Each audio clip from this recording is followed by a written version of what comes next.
De combinatie van Huddewien en springtij zwaarge joert voor hege wetterstanden bij Holwert. Dat gie van de middag sabot dat gewoon auto's voortsleept worden moesten.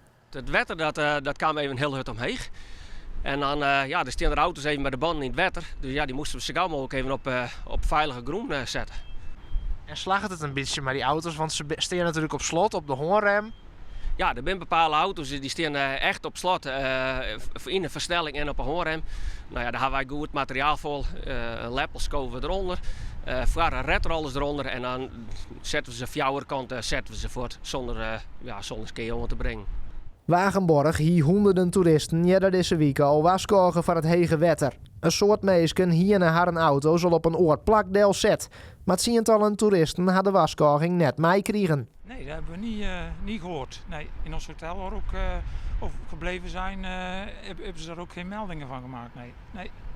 Nou, heeft u volgens mij nog net mazzel, want hier 50 meter verderop worden auto's weggesleept. Ja, nou, daar hebben we inderdaad erg geluk mee dat we toch eerder zijn weggegaan als dat de bedoeling was en dat we er nu voor zijn. Egjoen wordt nog heeg wetter verwachten bij Holwert. Het bergingsbureau bloot stand-by om eventueel nog meer auto's voor te slepen.